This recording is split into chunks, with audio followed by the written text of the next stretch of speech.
Welcome back to the We Was Watching podcast. I'm your host, Brandon, I'm your other host, Chanel. and we're back to talk about Righteous Gemstones episodes. We're back, but it doesn't really count because we've been fucking up lately. Oops, I cussed so early in the stream. That's you, not me. Well, I'm just, like eventually when they monetize us, we're going to have to not cuss within the first 5 minutes. Apparently, that's like a thing. Yes, it is a thing. Can you Okay. handle that? I mean, can you handle not playing 10 minutes from a syndicated TV show? I did that for you. That was for you. I saw the show. I did that for you because I care about you. That was all Well, care. guys,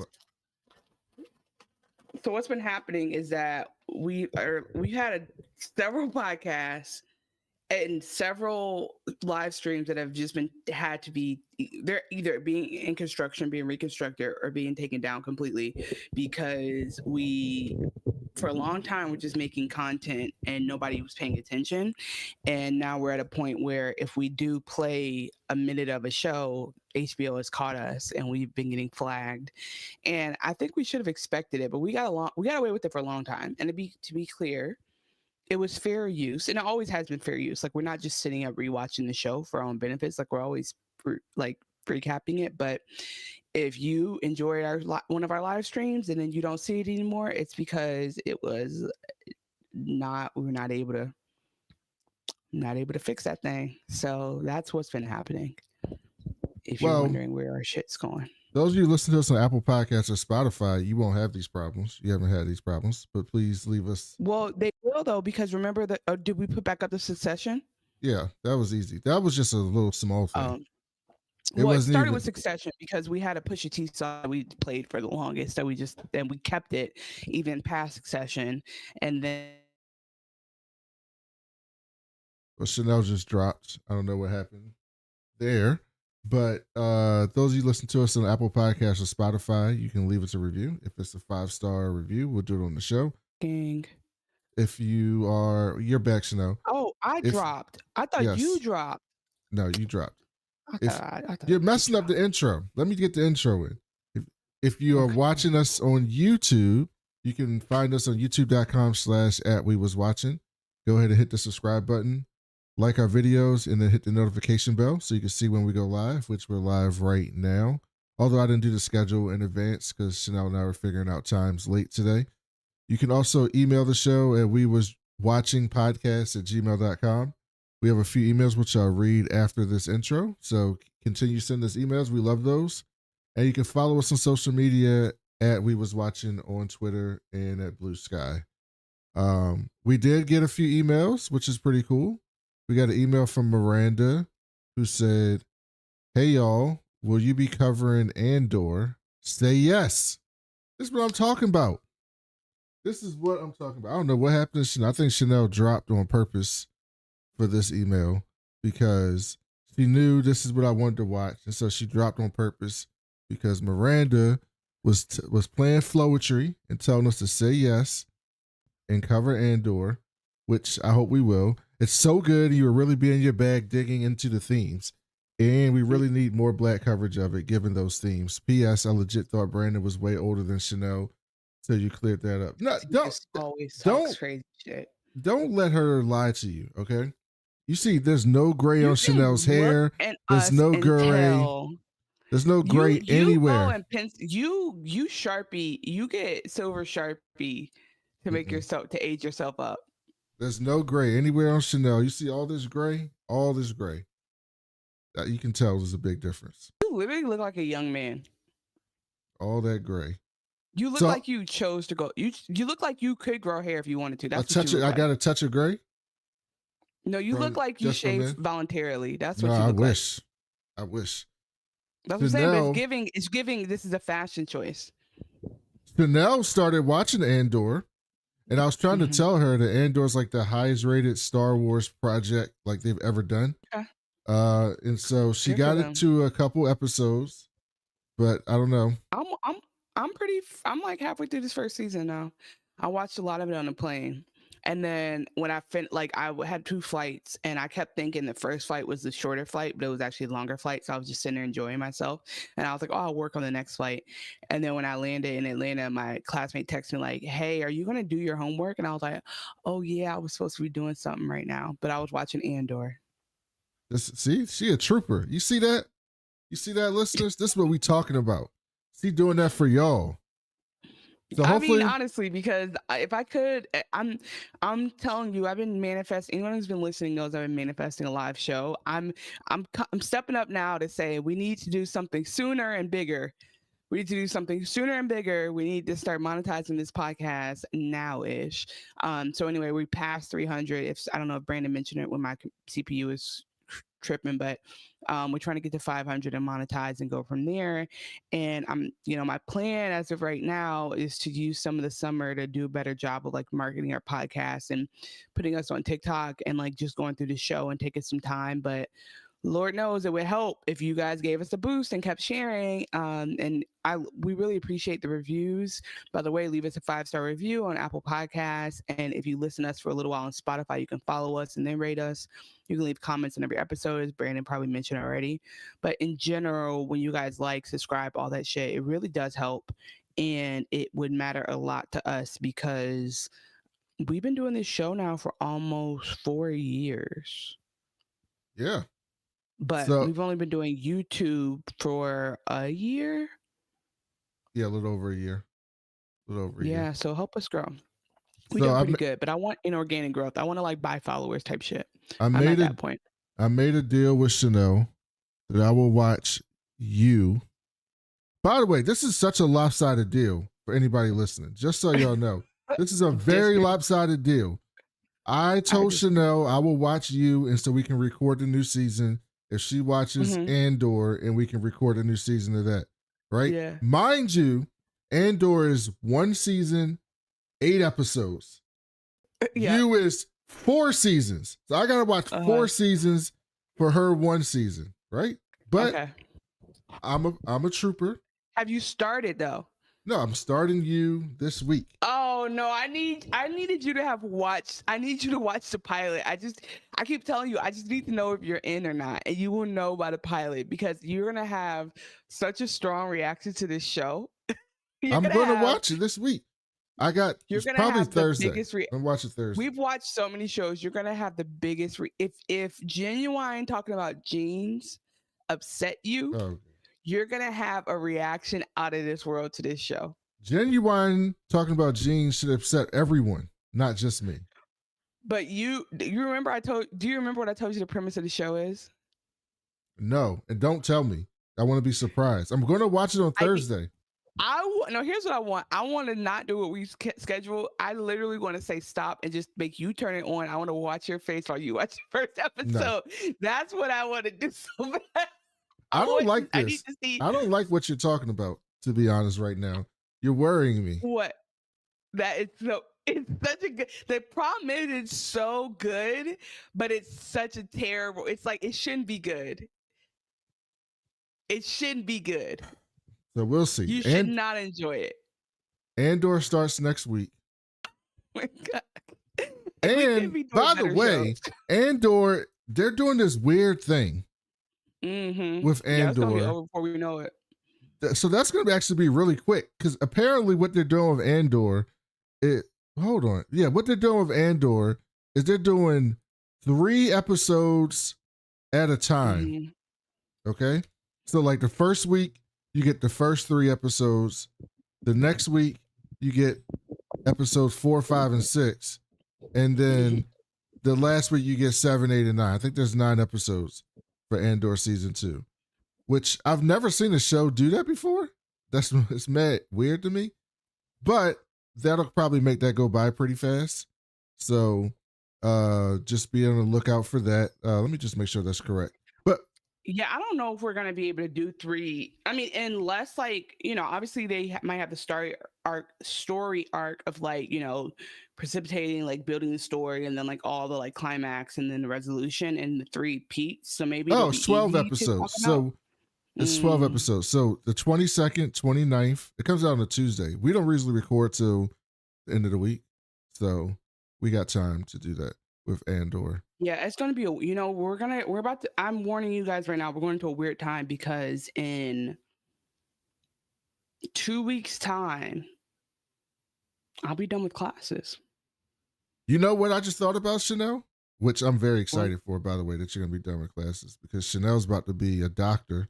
So when next time you watch in a couple weeks, right? Instead of putting Chanel in the chat, you put Dr. Chanel in the chat. That's not the degree I'm getting, and he knows it. That's what y'all gonna do, Dr. Chanel.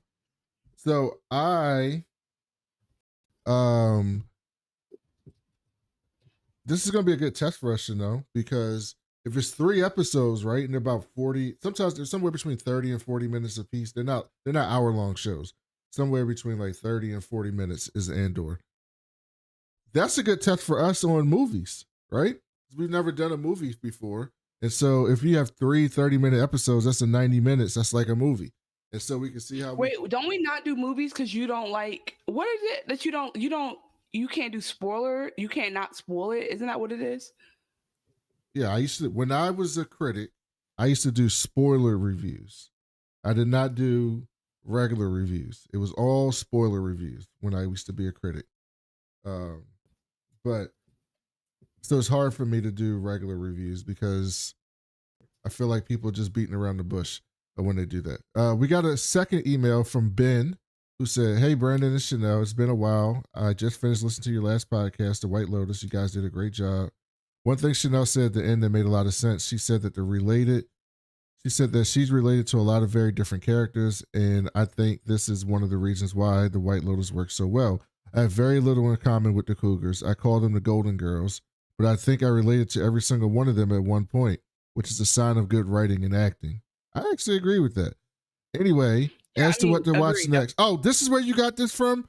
As to what to watch next. Doctor Who, please. That'd be fantastic. Listen. And Brandon immediately said no, Ben.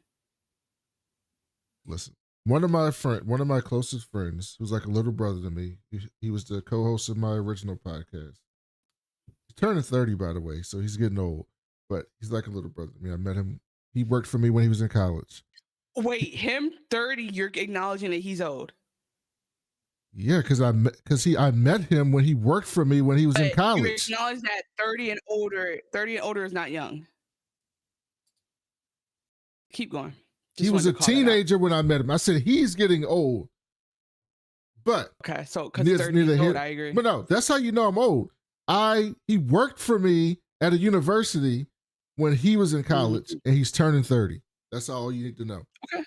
So then, anyway, he's kind of a nerd like me in a way, but I'm kind of like a jock too, so it's kind of a weird thing. But anyway, we're talking about some stuff, and he tried to get me to play D&D. And I said, I watch comic books. I watch Star Wars. I read comic books. That movie on the plane. No, not the movie. No. I read comic books. I watch Star Wars stuff. I'm a big Star Trek person. Okay, I do all that. I'm not nerdy enough to play fucking D&D. I'm just not. That's a level too far for me. Okay. I even joined. He had a Discord session. I got on the Discord session. They're playing D&D over the internet. I watched it, and he's like, "So are you interested in this now?" I said, "No, I'm not. I'm not that nerdy. I can't. Like, that's a level too far for me." I say that to say Doctor Who is the TV version of that. Doctor Who is the TV version of that. I don't know. That's so mean. No, I'm not judging. I don't judge D&D people. It's just a step too far for me. It's too deep. It's too deep. I think I would have loved to have done a D&D campaign once in my life just to say I did it. I do appreciate like the lore of it, and the Dungeons and Dragons movie was cute. I enjoyed it. I love watching movies on a plane that I underappreciated when it was out in theaters, and then giving it its flowers. And I do think we should do more movies. If anyone wants to really know how this podcast got started, it was with us reviewing Problem Child on the Bad Meaning Bad or Bad Meaning Good feed on Jeff versus the World's podcast. And Brandon was the only one who agreed with me that Junior deserved love. That's right. Knox said, I can relate. Thank you, Knox. I'm glad you can relate. We haven't agreed on a thing since, which is interesting. Hey Knox, welcome to the chat. Anyway, I do want to call out. Oh, I got finished. Oh, good. Sorry. We have a couple comments. Go. Oh, I didn't finish the email. And yes, it does have 60 years of history behind it, but 60 years, but almost the point of the new Disney Who is that you don't need to understand or even be aware of their history. I do, because they do have a black gay British man as the new Doctor Who. Did you know that? I think I did see that. He's gorgeous. You know, we love him. You know what that is? You know what that is, Chanel? Do you know what that is? I got a sound bite for you. Don't forget, I had the soundboard. Do you know what the black gay British man Doctor Who is? And I am not qualified, so I wanted to blame DEI. That's right. Okay. I have a question before we get snatched. What is that from? That's not copyrighted. It's a song. Okay. It is a parody song about people always blaming DEI for stuff. Is that person coming after us at any point? No, they're making fun of the people who blamed DEI just making sure on stuff. And then remind me later. I gotta remind you of the two other drops I want. But yeah, I don't think DEI jokes are funny, Brandon. Blame DEI. He said, I'm not qualified, so I blame DEI. That's what he was saying. Oh, I didn't hear the I didn't hear him take accountability in the beginning. But I want to say, speaking of Black, British, and gay, did you see their casting for the Harry Potter series? Yeah, I mean, I didn't see any of the casting news, but it's coming soon. Some casting news came out. Okay. I don't know any of these characters. Characters or actors? I don't know the characters.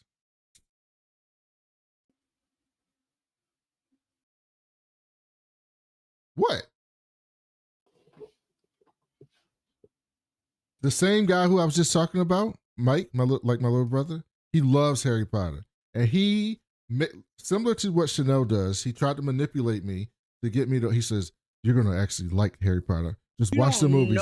Promise me. You don't know Harry Potter? So he told me to watch the movies, right?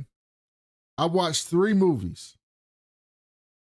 The only people's names I know is Harry and I think that's it. Dumbledore, ain't that his name? Dumbledore something? Dumbledore. And my buddy Rashani used to have a podcast called Hermione Was Black, where they would read Harry Potter. And that's all I know. So you're telling me you couldn't be bothered to pick up a Harry Potter book ever in your life? No, of course not. Come on. You think when I'm going to sit down and read, I'm going to read that when I got all these great comic books?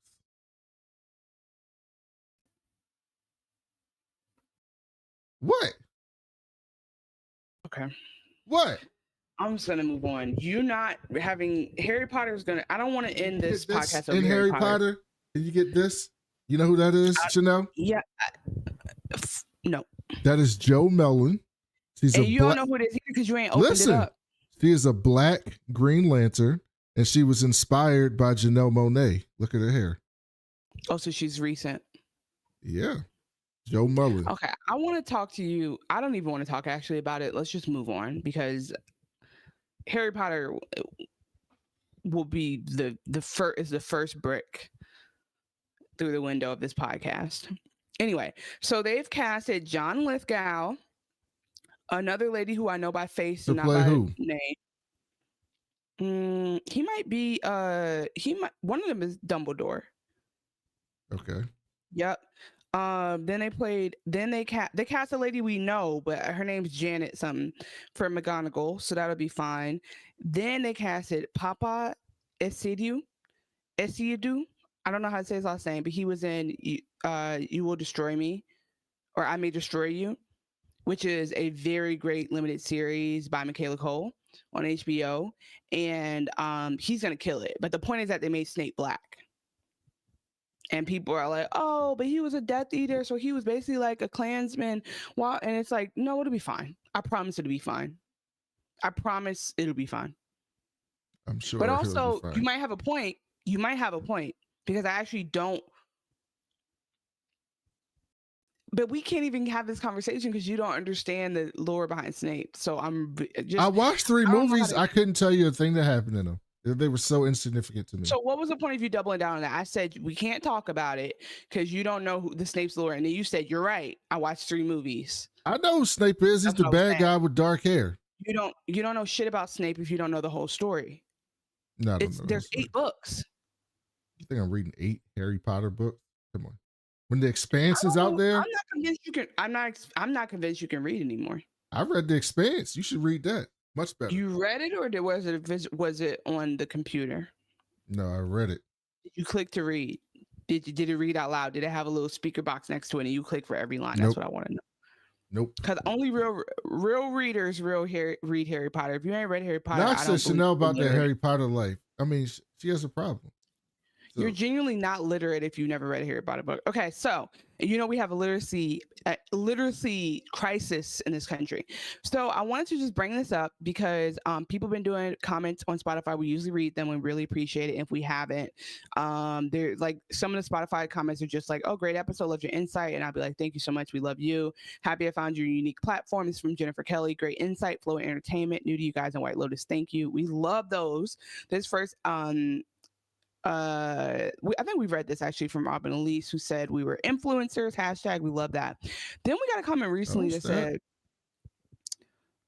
okay, I never read this. Autumn Luck told us I need to get into Righteous Gemstones. I feel left out, but for Brandon, you should watch Sex Ed on Netflix. This is Amy Lou, who is played by Chelsea, is a supporting character in the show, similar to her role in White Lotus. I forgot that. I actually did watch I'm in on Amy Lou. I like her.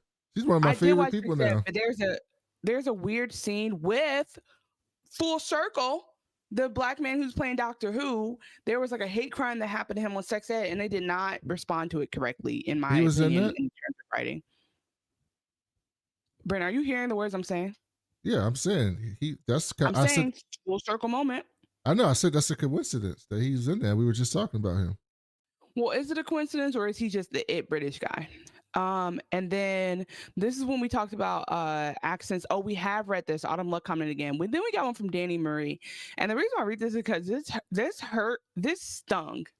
She said, okay, first of all, when we were talking about UH, let's be clear. I'm a mainlander. I've been in Hawaii once and they told me not to go. They told us we shouldn't be there. So I'm respecting native land. Okay, they told us not to go. I'm staying off of it. So when I hear U of H and I Google it, I'm thinking University of Houston. When I hear UH, I'm thinking it could be a lot of different things. It could be University of anything with the H in it, probably Hawaii. I'm not thinking, and a lot of mainland Americans are not thinking U of H is Hawaii, just because that's just not the main city we talk about in sports or naming. That's all. I love Hawaiians, fucking Polynesians, AAPI, Samoans, whoever, everybody who touches that island and is in the princess who the British came and locked in that castle, and I went and saw her quilt. RIP to her. I support the Hawaiians and the native people there. I just didn't realize that that's what U of H said. And Danny says, University of Hawaii, exclamation, exclamation, exclamation, OMFG. Your co-host, by the way, like she's typing to you. Brandon's not looking at your comments. First of all, your co-host is arrogantly incorrect on every point, probably because she's depending on Google to think for her, shaking my damn head. First of all, I'm depending on Google to correct me, not think for me. I think in here, and it comes out here. And also, can you imagine if I doubted myself every time I talked? What kind of podcast would that be? If every time I had an opinion, I go, well, hold on 1 second, bro. I just go with my gut. What I do. And Brandon's honestly wrong a lot of times. But he goes with his gut so long that it becomes a Mandela effect. Which, by the way, you need to watch Black Mirror, because there's a Mandela Effect Black Mirror episode you haven't started that yet either, have you? No. I need you to. We need to talk about the Issa Rae episode, and you're gonna let it go for too long. I can feel it. No, I'm not. I'm doing it all this week. Listen, okay. I don't appreciate that comment, but I do appreciate indirectly you commenting that I'm always right. So I do appreciate that. I feel like I just said wrong. No, I'm talking about the commenter. I think I just said Brandon. Oh, the commenter. I don't appreciate the commenter's comment, their actual comment, but indirectly what they're saying is I'm always right. So I do appreciate that. By the way, I do just want to point out that this episode is supposed to cover 5 and 6 of Righteous Gemstones. The last thing I need to say is that we actually recorded a very funny episode of recapping episode 4, which was Uncle Baby Billy versus Sola, and it had to come down. That was one of the episodes that didn't make the cut because of technical difficulties. So we apologize, but we're gonna have to. Oh, thank you. Yeah, I got on my Care Bear shirt. Oh, that's what that is. I couldn't see that. I thought it was a gummy bear. It's not ironic. It's just a Care Bear. It's just a Care Bear t-shirt. Care Bears. Yeah, we just really are in a. I don't know what's going on with us. We must be, like how they say marriages can only make it 5 years. It must be because we're like at that point in the podcast where we either decide to push through and make it a really high quality podcast, or we decide that it's not worth our time. That's where we're at right now because there's been so many difficulties. We haven't really had that many difficulties. I have fun every time I talk to you. It's the best part of my week. I'm not saying that. But no, it was just like there was one week where every time that we got off the stream, I get an email like, "Hey, yeah," but that's because I was doing stupid shit. So I'm going back to what I was normally doing, and we'll be fine. So anyway, but Brandon, no, tell them that, guys, the only way this podcast continues is if it monetizes. So please hit subscribe. Well, we're on our way. We're on our way. I appreciate the people. Yeah, you're right. I appreciate the people. I'm getting nervous, guys. We got to get there before we got to get this shit popping. Okay, well, we're excited. We're going to probably, before we get into 5 and 6, because again, I swear to you, it was a very funny episode. And the problem was that we just didn't stream it, and so we didn't have the audio backup. So it was one of the best episodes I've ever seen of TV. And the highlights of it was Uncle Baby Billy and them plotting on Lorelai and on Miss Lori and Eli Gemstone. We got to see old people 69ing, which if you follow this show, you know that's a milestone for me. That was definitely like a landmark experience. And we saw Judy molest herself. It was just a lot of ridiculous shit in that episode. And we also saw Walton Goggins' penis again. And we saw him, free balling it while he was water skiing. So the episode had a lot to give, and it continued to give. And it set us up for some of the stuff. Well, it set us up for a lot of what happens in 5 and 6. And then episode 6 this week, we went back in time to follow up on some of the scenes that we had seen where somebody broke into the gemstone house, and we saw the setup for all of that. And then one of the beloved things about this show is they always do a back in the day episode, but this is one of the first times they did, like, we started with one and then we got another one. And I missed the teenagers. And we got, in this one, the kids were a little bit older. They brought the same kids back. And everybody's a little bit more teenagey and a little bit more like angsty and horny. And I really I love this cast, but I really love these teenagers. They get to play these kids.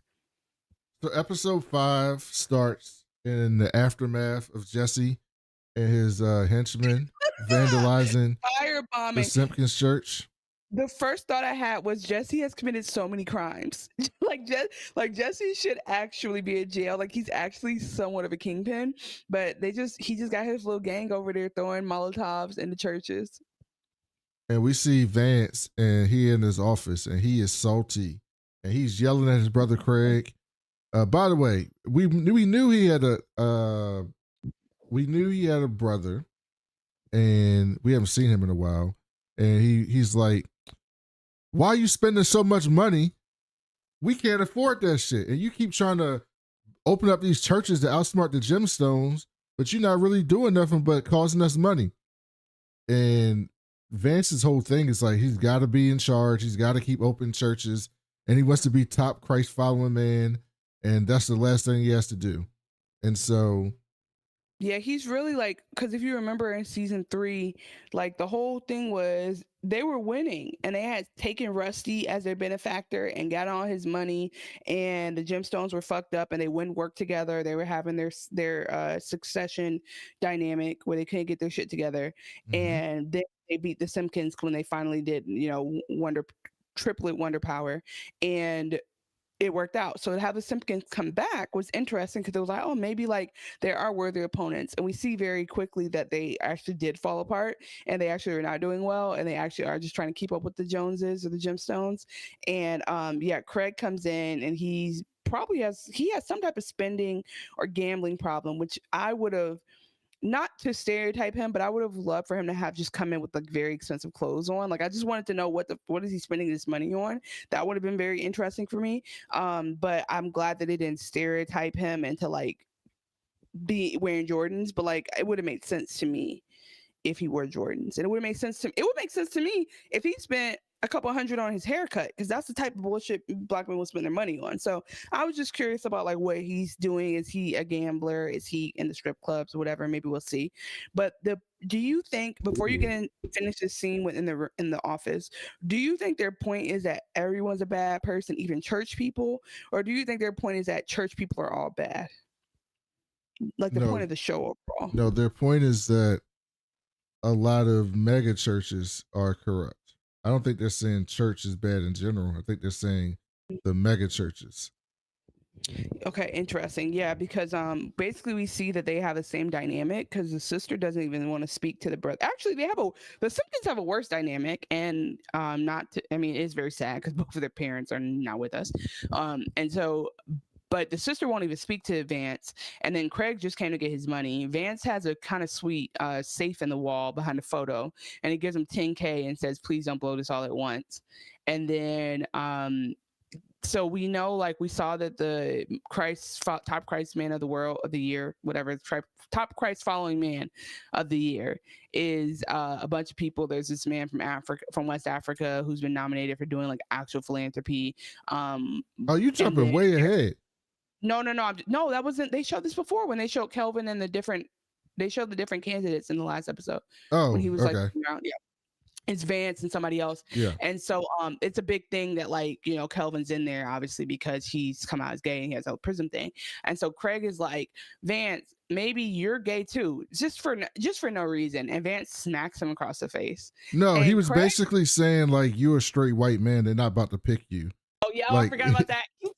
He said y'all don't get awards no more. Yeah, y'all don't get no awards no more. And he slapped the shit out of him. He said unless you are gay. And then yeah, so basically we find out, oh, homophobic church, surprise, surprise. And it's clearly how it happens, because somebody comes to have a meeting with Vance and he's like, oh, I'll see you in a second, God bless you. But I was surprised because like maybe Craig is the Kelvin of his situation, but do you think that do you think Kelvin would just let Jesse slap him in the face and he would just cower? I feel like they would start fighting. Like there would be a lot more. When he was younger, yeah. Now he's starting to step to Jesse and Judy. Yeah, I was disappointed. I wanted better for Craig. I wanted Craig to ball up his fist, and I wanted them to actually go for something. Like I don't like the idea of like this being the adopted brother who happens to be black and like his brother just slapping him around. But that's me bringing myself into the show and not the show into me. So I'm gonna stop there. But I was like, okay, damn, Simpkins have our dark-sided energy, and that is that scene. So then we see Kelvin and Keith, and Keith is spider monkeying. Isn't this the treehouse scene? No, I don't. Was this the treehouse scene? Hold on, let me get back to my notes. I just closed it. I closed it out by accident.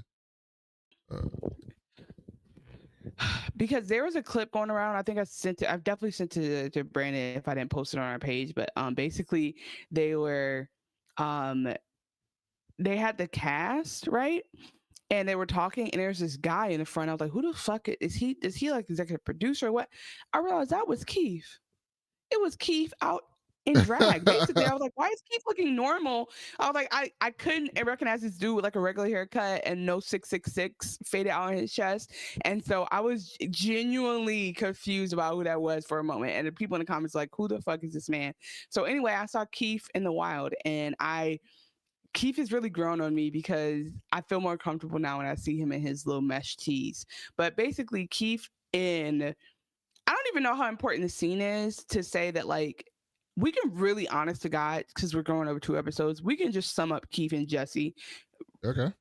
Keith and Kelvin, because they have this dynamic going on that's going to break eventually, where Keith is like, unceasingly supportive of Kelvin. Like, as we saw in episode 4, Kelvin literally packed all the shoes that motherfucker owned in the house and put them in the trunk, and Keith was carrying on his back like an Israelite. So it's like there's so much that is happening, and Keith is just supporting him, and I'm just wondering when that dam's gonna break, or like what that's gonna look like. So that's kind of like the thing they're building to. And I think what's so interesting about this show in general is how they build up these arcs, because every season starts out and a little bit of it feels familiar. Like, oh my God, the siblings are still fighting and they're still mad at their dad. Okay, what's new? But then they just build in things about it that make it feel unique or different, or you don't actually know what's going to happen as they build it out. And then when they go back and tell in the past, like they just bring up these new things where now I'm like, oh yeah, I remember there is some question mark about what happens in the season. That's not just whether or not Eli's in love. It's like, or Eli gets married. It's like there's tension here, but I'm also not that scared, and I don't want to be that scared that everything's going to be over at the end of the last season of a show like this. So I do like how they're building out the story. Yeah. I think you got the right idea. We can do it by Simpkins and Jesse, Kelvin. We can just do it like that to sum things up, since we got to do 2 episodes. Yeah, so yeah, I think you're right. So Kelvin and Keith basically are going to have that issue eventually, but Keith is still supportive right now. And Kelvin's like, yo, there's going to be a round table talk. And the roundtable talk doesn't go well for Kelvin and Keith. It's the cutest thing ever. People are clapping for something that goes wrong for Kelvin, and Keith is like this in the crowd, like no. So that we can come back to that when we talk about the roundtable later. But that is the next time we see Vance is at the Cloak and Pistol Society. That's what it's called. Okay, yep. The Cloak and Pistol Society, and Jesse.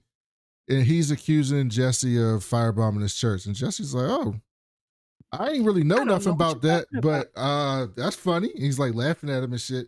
And then Simpkins, he goes, yeah, I would suggest you don't set up no more churches and strip malls across from mine. And that seems like a bad juju. Vance threatens to drop a yellow kerchief, how he said it, on his foot. Yep. And he goes, what's that? Someone hasn't read their pistols and cloaks manual. According to the Cloak and Pistol rules, it's a sign that Vance is calling him a coward and prompts a pistol duel. They're going to have a duel. They're going to do that on this show, by the way. The duel is going to happen. First of all, this is one of the best action shows on TV. First of all, like they once a season they would do an action scene that would blow your socks off.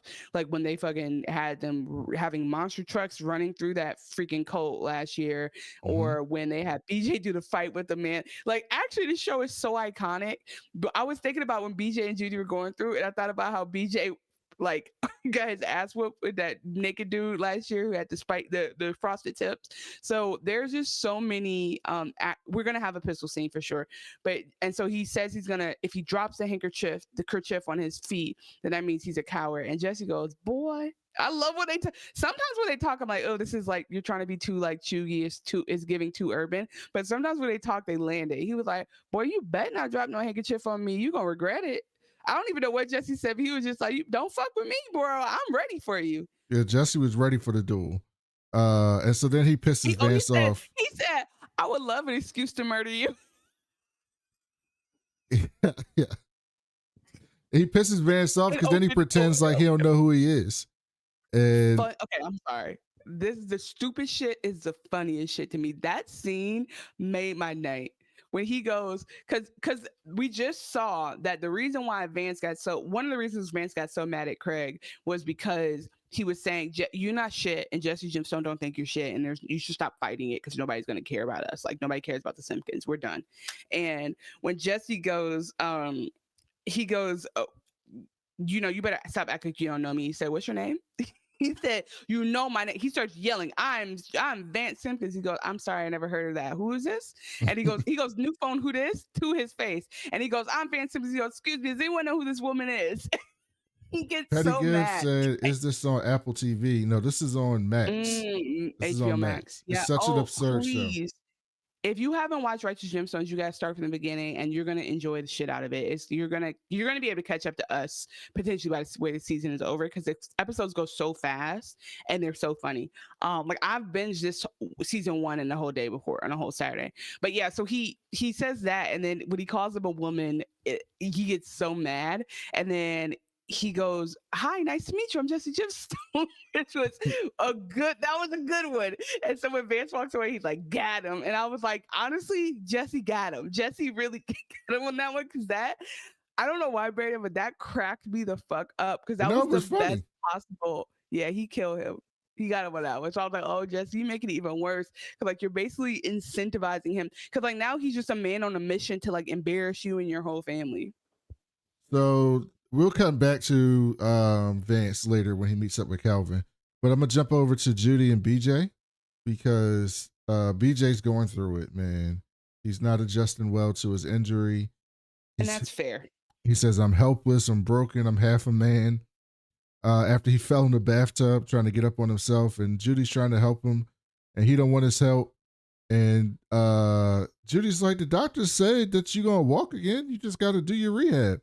And BJ's like, "The doctors are full of shit." And so Judy's like, "Yeah, I don't really like you acting like an asshole. Like, this is pissing me off." And so that's fair though. Like, he's, even though it's all haha jokes, like he is going through something that would be very frustrating. To like there's a hint of seriousness in it when like he's just falling over, and I do think that your mentality when you are in physical rehab and recovery is actually very critical, because if you don't believe you can recover, you're not going to recover. And so like, even though I know they're joking around or whatever, it's going to be a miraculous recovery, that was like very good acting. And then she's like you said, "I don't like how you're acting." He goes, "Well, I think I'm an asshole too, but let's get used to it." And I was like, okay, let's get used to it then. Because I did appreciate, it was like a weird exposition. It was like almost like they snuck exposition in a good way, because he was like, "I am angry, BJ, and we've never seen that side of him before." And I said, he's right. BJ's never been angry. Okay. Yeah. So then we see Judy. Amber runs up on him, and Amber brings over Dr. Watson. Amber was looking good for no reason. I mean, she always like that. She stayed dressed up to just walk around the fucking house. Honestly, that's the designing woman right there. That's the Southern Belle. So yeah, Dr. Watson, tell us about him. Dr. Watson is a service animal, which is a monkey service animal. And Amber says what that did you call him, a monchichi? Yeah, I don't know what she called him, but it wasn't right, whatever she said. And he helps disabled vets with everyday tasks. And all you got to do is ring the bell. Dr. Watson appears, and he'll do what you ask. So next time we see him, Judy is in there with, she surprises BJ with this. And BJ's like, "Yeah, like, what are you doing? Like, he can't do this stuff." And Judy's like, "Watch this. Dr. Watson, go to the fridge and get me a White Claw black cherry." And BJ's like, "What the fuck are you talking about? This monkey not about to do that shit." And the monkey ran to the refrigerator, came back with a fucking White Claw, and we looked at it, and Judy was like, "It's citrus smash, but it's still cool." And BJ's like, "What the fuck?" Yeah, that would actually have thrown me off as well. So he goes, "Okay, I guess this can work." And honestly, I think one thing that was, again, I know that they're not making fun of physical disability, but I also know they're not taking it seriously, because this is Righteous Gemstones. But one thing I'm noticing is that BJ is being left to himself a lot, and it actually is good for him to have somebody, because like, just because he's rich and doesn't have to work doesn't mean that he's not like going crazy in the house, just like, because all he can do is think about the fact that he's disabled, because there's no activities for him to do. There's nothing set up with access for him. Judy's out doing her bullshit with her dad and them. So I do think actually like this is nice, because we've been neglecting BJ this season so far. And he says, "We're in this position because I couldn't do a backspin or whatever." It's just so funny, because I forget that he's in this position because he was doing male competitive pole dancing. That's right. And he snapped his neck. No, I don't even think it was male competitive pole dancing, because it was women he was competing with. It was just competitive pole dancing. So then the kids are still upset about Lori and Eli. And so they're trying to get dirt on her. So they got like, Jesse has his people, his crew, his ministers or whatever, looking up stuff. And they're looking on Instagram and trying to find stuff about him. And by the way, Levi, the one who's clicking through the slides, I always tell you this is my favorite thing.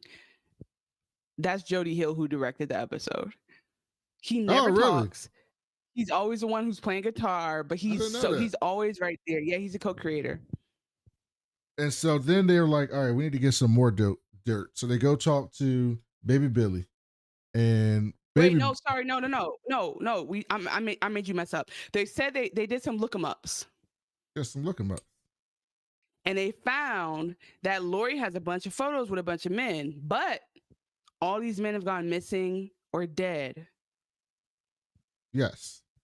Yes, and that's so important. So all these, every man, even Big Dick Mitch has been missing. Even Big Dick Mitch is missing. So they want some more. They want some more dirt, and so they go to Baby Billy because Amy Lee is his sister, and his sister is best friends with Lori. So he figured he knew some shit. He knows all this stuff, yeah. And Baby Billy was like, "I got some dirt, but I'm only gonna tell y'all if you greenlight my new show." So what we forgot is that the first time we see Baby Billy in this episode, he's typing, he's writing a script, and he's crying. Because the script is touching him so much, and the script is says stuff like "Whoa, guy, whoa, dude," and like Jesus hugs his disciples, and he has a tear, and we see him. He closes and he says, "Written by Teen Jesus, written by Baby." By the way, Baby Billy Freeman is truly his government name, I think. So he says Teen Jesus, and he takes a line of coke, and he says, actually scratches out and calls it Teen Just. Yes, Teen Just. Teen Just. It's a show about Jesus. Not Tina's. Not Gene Tina's. Tina's. Teen Just. He told Tiffany about the script. And he's like, I'm trying to get generational wealth for my family. And Tiffany's like, but your kids getting older. I don't want you missing time with them. And Baby Billy's like, I've been waiting my whole life for this. And I ain't going to be around here much longer. So I got to get this money while I can. And so he tells the kids later on, like, I'll give you the dirt you want if you greenlight Teen Just. And they're like, what the fuck is Teen Just? And so he basically explains it like Chanel just did. And Jesse's like, why don't, in a way, not Amber, oh my God, Judy says, the rudest part is you abbreviated Jesus and not teen. Like, what do you mean? And then they go, you should just call it jeans. And they all go, yeah, I like that better. I like that better. He goes, no, that's not. He's like, that's not negotiable. Just basically just greenlight it. And Kelvin goes, all right, greenlit. And so then he tells him, they do this. It's just worth watching, y'all. Like, I know we recap a lot of shows, and we recap them like you don't even have to watch a damn episode to watch the show. This show is worth watching because it's so stupid. Okay, keep on. Yeah, he basically starts telling them stuff about Lori and how she's in debt, essentially. But the way he's doing it is he like leans in to like talk to him about it, and then he goes back out, and then they lean in at the same time, and then he's finished talking and he leans back in. They lean in and then he leans back out. It's very physical comedy. It's pretty ridiculous. It literally is that, because he literally will say, because he'll do this. They're in the office alone. He'll be like, shit, come on, let me tell you about this. Yeah, so then he do it, and then he'll lean back and be like, so yeah, anyway, it's just so, it's not, the more I try to tell you how funny it is, the less funny it is, but just know it's worth watching. It's magic. So second to last thing that happened this episode is all the top following Christ men meet up for like this like panel. It's almost like a debate. Yep. Round table. And it's a black dude, an Asian dude, Kelvin, who's the gay dude, and then a white dude and a woman. that's on the list. There was no the woman. It wasn't a woman. It was a white dude. It was two white dudes, right? Two white dudes. Yeah, two white dudes, a black dude, Kelvin, the gay dude. Yeah, and the black dude is the man. one from West Africa who like actually helps orphans and shit. And so they start asking questions about them, and the first question is basically like asking about Prism, and Kelvin's talking about it, and then Simpkins was like, actually, I got a problem with that because I don't think you actually following the scripture. And he basically starts, says some homophobic stuff about Kelvin. Yeah, he literally is like, you know what? It doesn't sit right with me that you're gay. And Kelvin's like, oh. He says, as a Christian, I have love for everyone. He said, I got love for everyone, but homosexual being included here, something's not right. He's like, sadly, your nomination means that this great honor has strayed from its core values to now being more about just checking off a box. God's word is clear on the issue. And people started clapping and shit. And yeah, that was fucked up. And Calvin is like getting nervous and he's getting upset about it. He tries to retort. Well, yeah, he does retort in a way that like is one of the good starting arguments against homophobia from the Bible, which is to say like stuff is very outdated. Like for example, it's saying don't eat shellfish. Like that's clearly the reason for that is clearly that people didn't know how to clean things back then, and so like some of this stuff would kill you or was actually dirty, which makes sense because like shellfish are like bottom crawlers of the ocean, but like it like literally could kill you. So some of these things are not necessarily like divine as much as they are like rules that made sense at the time. And that's a decent argument. And Simpkin goes, I don't eat shellfish. He's like, to this day, I don't eat shellfish. And he didn't have anything. He wasn't ready for that at all. I felt so bad for him, but I do feel like one thing I will say is if you are literally like the gay pastor of the moment, you need to be a lot more ready to retort to the homophobia. Like there's no reason why you should be caught off guard by that on a panel with a bunch of traditional Christians, especially the nigga coming from Nigeria. No, you should have been ready. What happened was it wasn't that he was caught off guard, it's that he froze. He didn't know, he just wasn't ready. He froze in the moment. Which is the same thing? No, you're saying like he wasn't prepared. I'm pretty sure he was prepared for that. He just froze in the moment. I think it was both. Because it felt like he was. I think he's been around. Okay, what is interesting? What I actually want to say that's again because if we did Jesse versus Vance, it's Jesse every day, all day, every single time. But you mean Kelvin? Like.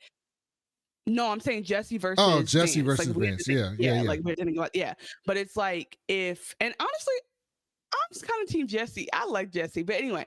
So they have these dynamics of these different families, but what we forget is the Gemstones are actually very accepting and like loving of Kelvin, and they're not actually homophobic. And so we forget, and I think Kelvin forgot that like most other Christians are going to be actively homophobic. That's what I sense in that moment, because like they allowed him to build up a gay ministry. They allowed him to print the Kelvin Gemstone version of the Bible, which actually was too far. They allowed him to do all this stuff because they're like, yeah, just be gay. We love you. Like, it's fine. Let's figure out the way to be Christians that accept you for who you are. And I don't think he was ready for that on that panel for people to be like, hey, you shouldn't be here. And so that's kind of that's my choice of how I wanted to read the literature. It's just like, I was like, oh yeah, he didn't think people would come at him directly and just be like, he literally goes, you're the gay DEI hire. And that was fucked up.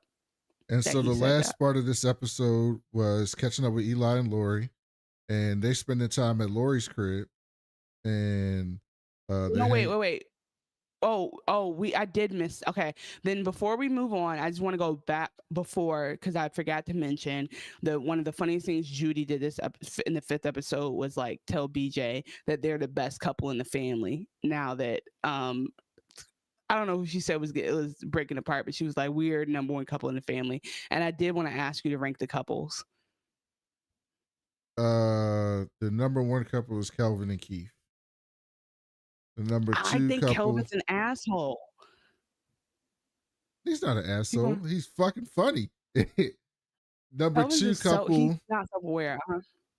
The number 2 couple is BJ and Judy. The number 3 couple is Jesse and Amber. Okay. I would honestly, Jesse and Amber, they're up there for me. Amber doesn't do nothing. And that's why they're up there for me. Amber and Jesse been together since teenage pregnancy. Like, it's just their relationship really, I don't know what, I'm just a Jesse stan. I know I always like the problematic people. Okay, so yeah, Eli and Miss Lori still going strong. They're still doing good. They have this moment at the because like Kelvin's having all these release parties to get excited about the fact that he's been nominated. And because I think Eli's probably won this before. Jesse's never been nominated. So top Christ following man of the year. And they throw a party where or sorry, not even just the party. Kelvin, there's this dynamic with the siblings, the whole episode where Kelvin keeps being like, I'm successful now. I'm flashy. I'm the one. It's my time. I'm so happy.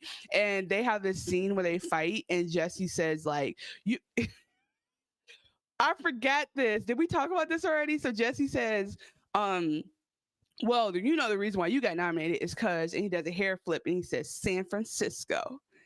And Kelvin goes, oh, word? Because your wife doesn't even like you and she's only with you because you got her pregnant when you were a teen and you're a loser and nobody actually likes you and your children don't like you either. And Judy goes, oh my God. And he goes, actually you too, Judy, because that's why you and BJ are miserable and you suck and you're not even a hot nurse. You're an unsexy nurse sister. And he just goes in on them and they go, oh my, we were just joking. You said real he's stressed things. out. Kelvin actually crashed out on them, and it was just such a funny sibling thing though, because siblings really will go kind of far, and then when you go too far, they're like, I didn't mean to hurt your feelings. Why would you hurt my feelings? That's crazy. And then, but probably the funniest part of that scene for me was Jesse goes, all I did was say a city. All I did was say San Francisco. He's like, yeah, he was insinuating that because he's gay. He's like, I didn't actually say it. And Judy says, what happens if I say Fort Worth? Are you going to stab me? That was a great question. Okay, so so Jesse, they're having that. So they're having one of those moments where he keeps telling Jesse, oh, I'm great, you suck. And Miss Lori walks up in the party and says, hey, kids, you know, it's me. Y'all have known me since y'all were kids. I've always been around. Like, can we just put this behind us? And they say no. They say it's beef, Miss Lori, it's up. And then they say, you better stop before. They say, you better be careful before we let loose on you. And she's like, I'm not scared of you children in adults' bodies. And so then the three of them think no, she says, I'm going to be a wicked stepmother. She said, I'm going to be a wicked stepmother. And they go, she says, are y'all married? Did y'all elope? They start worrying that they eloped and got married. They start freaking out. They start like not breathing good. But when they say when they're like, we're gonna mess with you, they all three start shadow boxing where they are. It's like when you zoom out and look at just the three adults just being like, I'm gonna beat you up, Miss Lori. And Miss Lori's like, what? Who in there? Miss Lori's reminding us like no one in their right mind should take them seriously. She's like, no, she's like, what she's saying is, I know you've been watching this show for 4 years and you see people like you see stuff work out for them and you start taking them seriously. I want y'all to remember the Gemstones are not serious people. That's what she says to us basically. And so she Logan Roys them and she's like, fuck off. So she walks away, and that dynamic leads into later when we talked about like the gang found all the stuff on her, and so they go to Eli and try to pull him to the side and be like, hey Eli, she's gonna try to kill you for your money. And that's when Eli is like, I'm so disappointed with y'all, your lies, your manipulation, because so far they have been like just saying shit that's not really valid. This, I actually feel like they were onto something. I didn't know what it was quite yet, but Eli's like, I'm not listening to you no more, and I don't have time for this. And then they go, well, pick one, Daddy. Is it us or is it her? And he walks out. So now they got like official beef with it's Lori and Eli versus the kids. But then they say, they're like, fine, if you want her to kill you for your money, Daddy, we'll let you die. Then we don't care. Which is actually probably how I would react if my dad didn't believe me when I tried to tell him like my stepmother was evil. And so if I did try to do that, I've never done that, but I do have a stepmother. That's why I wanted to clarify. So then they later go to Eli. So Eli and Lori go and take a break. I want to know your theories about this. So they go there and they're hanging out. Like to Lori's house. Lori's house. They're hanging out, and then they hear this loud noise. Wait, hold on. They're hanging out because I think this is important. Sean William Scott, the son, is there, and he's like, I dropped off some food and some edibles for y'all, and which he didn't have to do, but he did, and then he leaves, and then later, sorry, go ahead. Yeah, they're hanging out. They hear a loud noise. They go outside, and Eli's truck is on fire, and then Lori says, "I need to talk to you about my ex. I haven't been straight with you," and then that's where the episode ends. And then, right. So who do you think threw the brick through the window that said sinners? They're talking about her husband. Okay, my theory is that the son is in on it. No, I don't think so. I think he likes her. Eli. I'll tell you why. Why? I'm tell you why. Okay. Well, we get into when we finish this episode. I'm gonna tell you why. So the next episode. If you watch these two back to back, like I did, it was actually great timing because they immediately go and explain what the fuck she means about her ex-husband. Because if you remember from the beginning of the season, they talked about how their parents weren't together, but I don't know why I assumed her husband was dead. And I don't know if they mentioned like they might have just clearly said, "Oh, he lives down the street," but I just thought they were both they were widow and widower. But actually, what it is that I think they just are divorced, and so episode 6 is back in 2002, and so again the teens are teen. Amber's already pregnant with Gideon, who they wanted to. Do you want to do this in order, or we can just do it general? No, just go ahead. Keep going. Yeah. The teen who Jesse gets up at their lunch, and we get to see the spot again where they do lunch. I do not remember what it's called, but like the place that they go to, that like the canon place they used to go to after church. Yes, they go to Jason's diner, bar, lounge, whatever, the one that they have the upstairs on every Sunday. And he announces that they're gonna name the baby Stallone. The baby's gonna have a kick-ass name. And later Judy is like, wait, what are you naming him now? Tony Danza? So there's just a lot of silly moments in this episode. Also, that's one of the best things they do on this show. The post-church dinner or the post-church restaurant. I actually missed it. Yeah. That is because it's also like it's a way to get them all together, but it also like you see how much whenever they show them at dinner table, you see how you see the family dynamic one about like what Eli and at that time Amy Lee, what they picked up on. What siblings get in trouble for cursing, basically. Like that's kind of how you can tell the dynamics that are happening right now, like who gets away with what. And then you can kind of see how like they really did let their kids be bad from the beginning. Like I know we talked about before, like how Miss Lori should be judging Eli, or like how does she not know? But like I think everybody knew these kids were assholes from the beginning, and that's just how they've always been. But I do think a little bit more like Eli and Amy Lee might have like allowed it, because they do and say all kind of shit in front of them. But like there's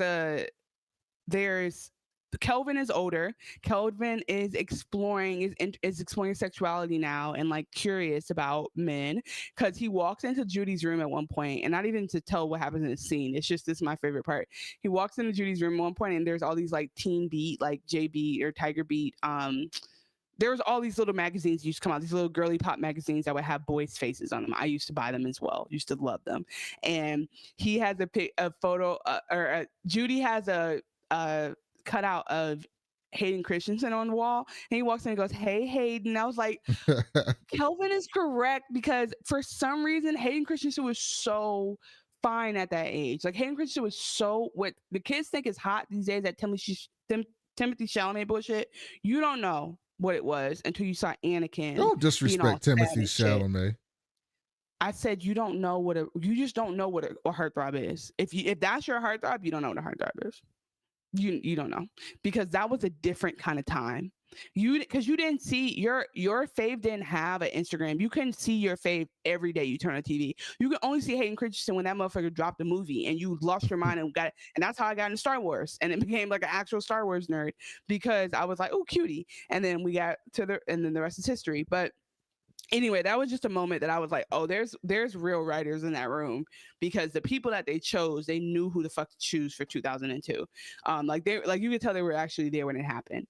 But the whole episode is okay. Again, these kids are badass kids, but I love them so much because they're so clearly who they are already.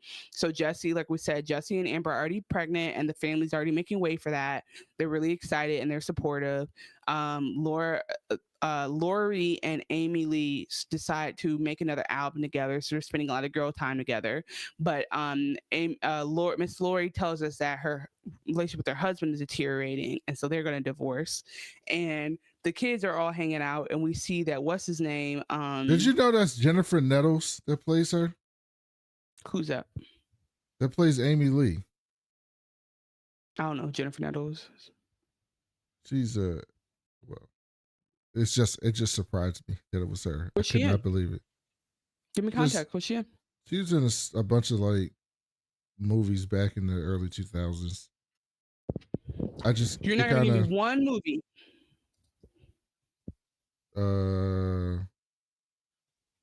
Then he goes, "Hey guys, you know this woman?" And then he goes, "Yeah, that's all I want to know is if you know her. I don't know her. I can't explain her." No, I can't. What happened to Jennifer Nettles is what comes up. Is um oh, she used to host a show called Farmer Wants a Wife. She just looks so And she used to different as Amy sing. Lee Gemstone. She used to sing. They put Hold that on. wig and them glasses on her. She looks like a totally different person. Yeah, no, they definitely dress her up to look. Yeah, no, okay. When I look at her blonde, she looks completely different. I guess she used to sing. She's a singer and songwriter more before everything, and then she did some acting. And she used to be in a duo called Sugarland. Mm-hmm. And then she was acting on Broadway. Okay, Jennifer Nettles, well, shout out to you because Brandon didn't want to go through your catalog, and I just wanted to give you your respect and run through your IMDb real quick. Anyway, keep going. No, you were going. You were doing this one. So, oh my God, I just popped into the live stream because sometimes I look at the live stream just to double check, and I just saw my lazy eye. Wow. It's okay. That just distracted me. This one, okay, I mean, so, this episode, I mean, it was a bottle episode in a way. Like, not exactly. It was more than one location, but it was like a flashback. But not a lot happened for me for this episode. I didn't think. Yeah, it was I just thought the building episode was context. just just building context. It It was wasn't my favorite. repositioning us, but that's why I think there was a clue there. So yeah, we learned from it is that Miss Laurie's husband is still, well, I know he's still alive because they show him in the end credits coming back. They just show him he's still feeding him alligators. So Miss Laurie comes from money. No, not better way to say it. Her and her husband had money, but he wasn't flashy. He still wanted to live down home, down country, basically. And he tells he tells Eli expressly, "I have $1 million in the bank, but I don't want to spend it," and she wants to spend it. So they're having their issues.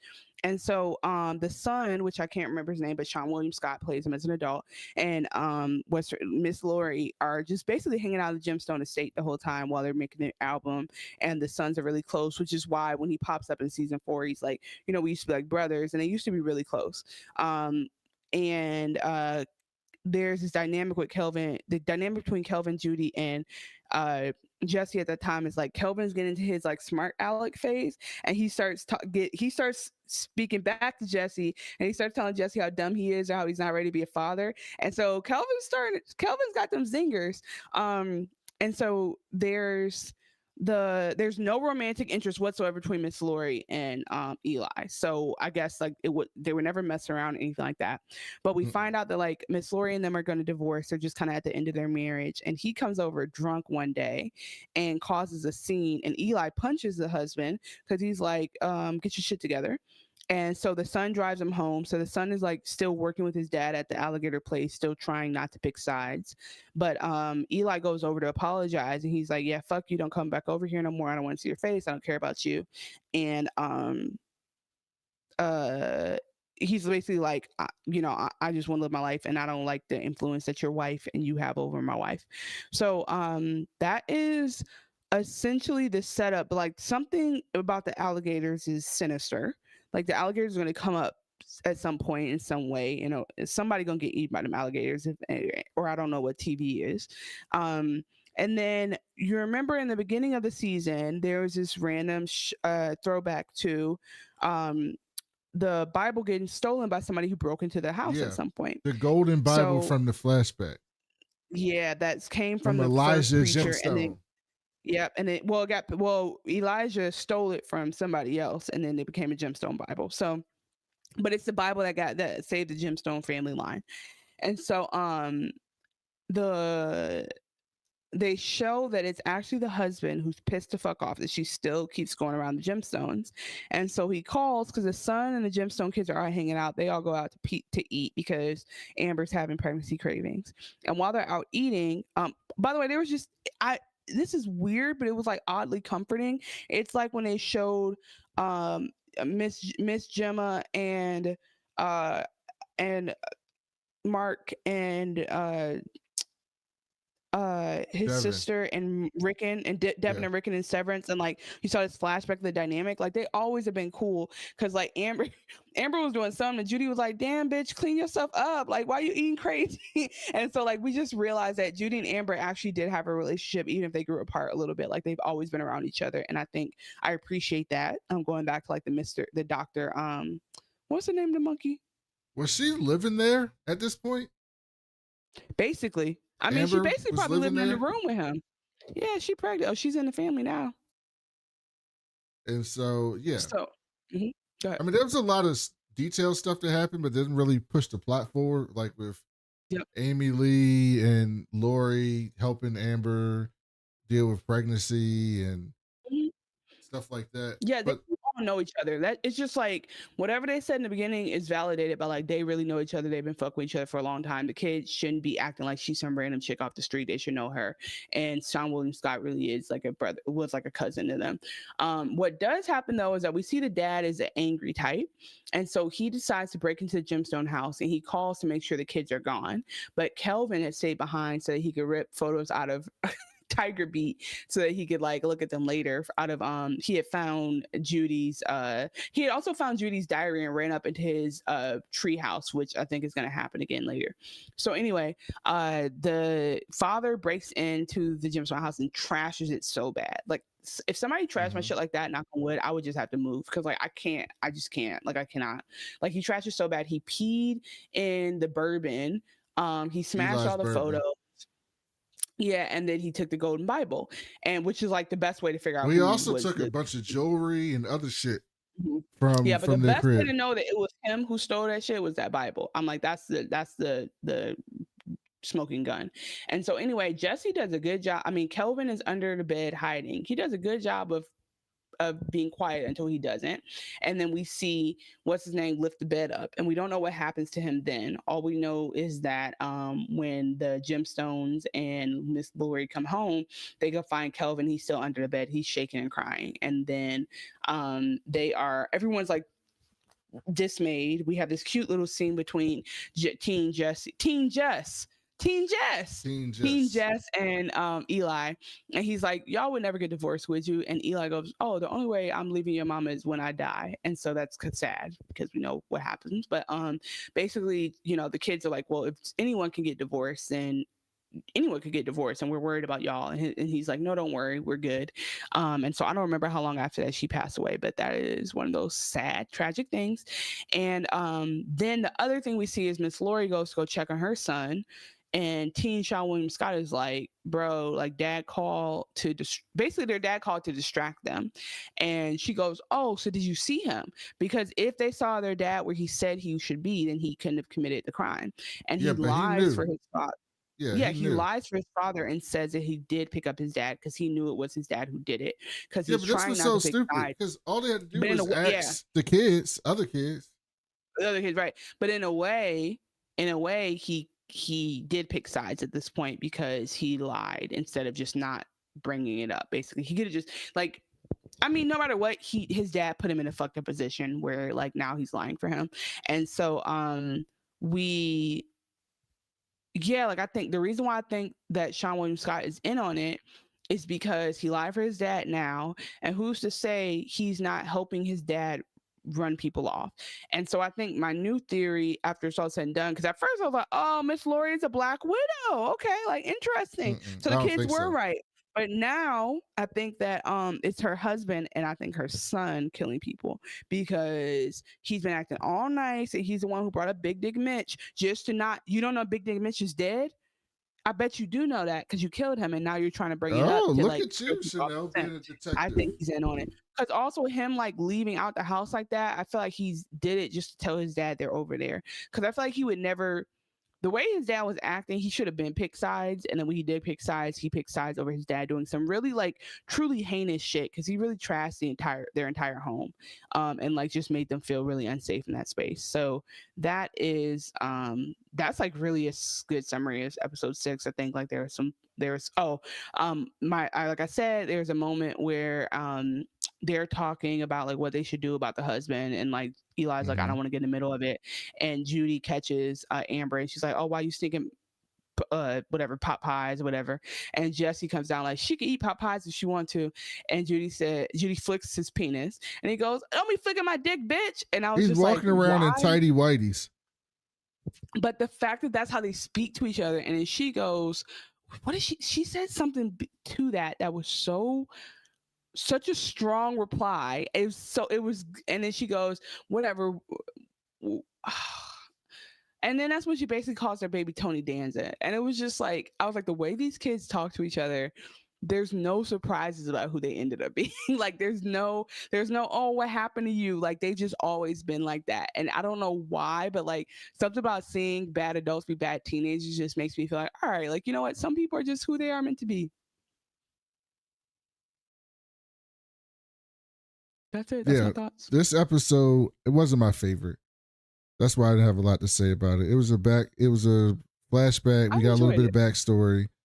And I liked seeing the kids again because they are they're like perfect casting for the older versions of the Gemstone kids. And they didn't recast them because they look different. Like the way that like Judy is built is a little bit different than how she ends up being built as an adult. The way that Sean William Scott's like they allowed them to keep the same actors, which I think is like very much what you should always do. And I really enjoyed that because we all go through phases. So like it still is very believable casting. And then the way that Jesse, like the actor who, we've talked about this in past seasons, the actor who plays Jesse as a teen, the way that he nails, like you almost don't know if he did it first or if Danny McBride did it first. It's so perfect. The cadence is so good. Yeah, he gets it. And yeah, I mean, I enjoyed it. I think they're setting us up for the son being in on it. It's going to be the husband who is definitely in on it. The husband's been killing and murdering all her boyfriends, which is what she's going to tell Eli. But it's Eli been the husband every episode, every season. Wasn't it his sister's, Eli's sister's husband? Steve, what's his name? Steve. I'm telling you, there's some truth. Solo. In this episode. There's some truth tellers on this damn show because they always tell you about people being bad and they don't make up a random villain. It's always a villain that you should know it is. Yeah, it's always the church and the white man. But they ultimately, what I wanted to say though is that because my predictions is that the brothers in on it, Sean William Scott is in on it. Also predict that Eli goes back to the kids and apologizes because he realizes they were not lying to him. I don't think Jesse's ever going to jail for any of the crimes he committed. I think it's going I think you're right. There's going to be a pistol duel, and I think the Simpkins are going to be defeated at the end somehow and I think BJ will walk again. And if I'm wrong about any of that, name your price. I think most of those things are going to be right. That's so crazy. We'll be back to finish this season. I'm actually very excited for this and also sad because it's going to be the last season and I'm going to miss these characters. Yeah, I can't believe. I hate when a show ends. It's such a like this show gives us delight. Like this show is so creative. I think that's kind of what's so cool about it is like it follows narrative beats and arcs and things we've seen before, but it gives us so much we've never seen and experienced before in comedy, and I really appreciate it. By the way, I do want to tell on you, Brandon, one last time. So I was like, "Oh, you want to record today or tomorrow?" And Brandon goes, "Record what?" And I said, "Did you forget about the right?" That didn't happen. This is fake news. Fake news. What Chanel is saying right now. But I did forget. I'm not gonna lie. I did forget about it. I watched it and I forgot that we were recording it. Totally forgot. I was gonna let it go. I was gonna let it go. If you was gonna let it go. But yeah, guys, we had fun. Thank you guys to the chat. Thank you to Knox and Petty Gibbs for showing up tonight and everybody else who's watching. We have several people watching on YouTube. Make sure you like and subscribe. Please share this with your friends. Oh, Capital 4L's here too. I had a good time. Thank you, Brandon, for hopping on. Gemstones deserves all the little. You're right. All the little buzz. And Walton Goggins is having his moment. He is. He's in everything. Commercials now too. Everywhere I look, I see him. Man, receding hairlines are back, boys. That's right. Just be a cool vibe. Be a good dad. Just have a house that's made of all wood and teak furniture. That's cool again, bro. So we'll be back next week with Andor and maybe Gemstones. And You know, I just realized who he is. He's like the new Woody Harrelson. except less problematic. What did he do? I think Woody Harrelson's on the Trump train. Okay, so he's the new and improved. Wow, good to know. All right, well, yeah, thanks guys. This is so much fun, and thanks for letting us talk in the beginning because I really did talk for 30 minutes about everything else because we miss you guys. And if we are not here next week, that is my fault because I'm traveling. But we will, as always, we will get back to y'all. We will be back. Don't you wait. Don't you worry. Maybe I don't want to I don't want to cast him, but I think he is. We'll see. Okay, we'll see. But also, please, if you're missing us next week, you can turn on Bible Plus and watch Team Just every Thursday from That's 8 right. to 10, 8 p.m. Eastern, 7 p.m. Central. In the meantime, praise be to He.